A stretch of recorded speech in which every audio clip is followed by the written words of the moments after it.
नमस्कार, तृप्ती फूड स्टुडिओमध्ये तुमचे खूप खूप मनापासून स्वागत आहे.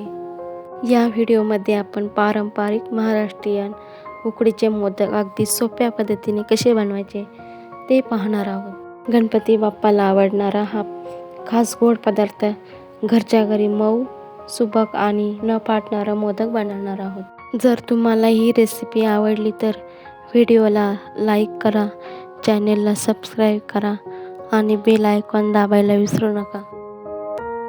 सर्वात आधी गॅसवर कढई ठेवून त्यामध्ये थोडेसे दूध टाकू. नंतर त्यामध्ये 1 चमचा तूप टाकू. दुधाला चांगली उकळी आली की त्यामध्ये 1 वाटी तांदळाचे पीठ टाकून चांगले मिक्स करू.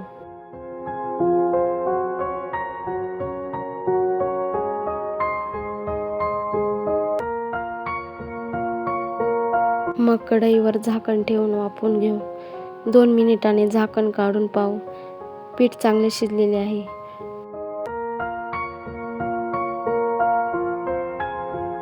नंतर एका ताटामध्ये काढून घेऊ. मग ते पीठ थोडं थंड झाल्यावर मऊसर मळून घ्या. पीठ मऊ आणि गाठी नसलेले असावे. पीठ गरम असतानाच मळलं तर मोदक मऊ होतात. चला तर मग आता आपण सारण बनवू. कढईत 1 चमचा तूप टाकू. बारीक किसलेला खोबरं आणि 1 वाटी गूळ टाकू. ते चांगले मिक्स करून भाजून घेऊ.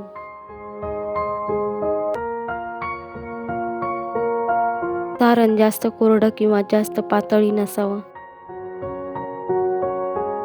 नंतर ते एका प्लेटमध्ये काढून घेऊ.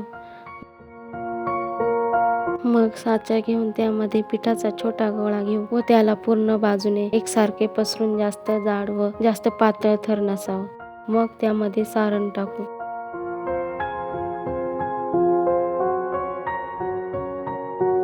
अशा प्रकारे सर्व मोदक बनवून घेऊ.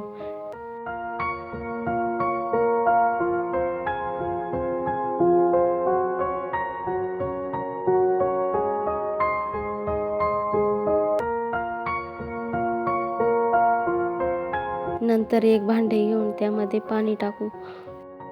एक जाळीदार भांडे घेऊन त्यामध्ये मोदक घेऊ. 5 ते 10 मिनिटे चांगले उकडून घेऊ. नंतर झाकण काढून घेऊ. अशा प्रकारे आपले परफेक्ट रेसिपी बनवून झाले आहे. ही रेसिपी कशी वाटली ते कमेंटमध्ये नक्की सांगा. धन्यवाद.